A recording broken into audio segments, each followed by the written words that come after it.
Hello, আজকে ছিল শনিবার। তো শনিবারে আজকে টোটালটাই নিরামিষ রান্না হয়েছে। তো যা যা রান্না করেছিলাম সেটা তোমাদের সাথে শেয়ার করি। ছিল মাসকলাইয়ের ডাল, শিম দিয়ে করেছিলাম, আর করেছিলাম মটরশুঁটি দিয়ে ছোট্ট আলুর একটা অল্প একটু সবজি, যেটা আমার জন্য। আবার ছোট্ট আলু দিয়ে, পাকা টমেটো দিয়ে, পোস্ত দিয়ে ছেলেদের জন্য একটা। আমি একদম টক খেতে পারি না, একটু প্রবলেম হয়ে যায়। আর করেছিলাম গাজর, শিম, বরবটি আর একটু আলু দিয়ে একটা ভাজা। তো এটা ছিল আজকে শনিবারের মেনু। তো সেটা আমি তোমাদের সাথে শেয়ার করি।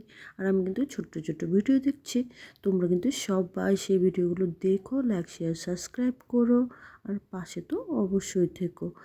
আর সবটাই ছিল কিন্তু গরম গরম খাবার, এটা দুপুরের খাবার ছিল। আর রাত্রিতেও যেহেতু নিরামিষ এটাই ছিল, তবে এর সাথে আমি একটু বড়া করেছিলাম। আর এই কারণে এখন বলতে পারছি এটা আমি আজ, মানে আজ হচ্ছে রবিবার, আজ পোস্ট করব। তো তাই জন্য আমি বলতে পারছি। তো ভিডিওটা যদি ভালো লেগে থাকে পাশে থেকো। চলো, টাটা।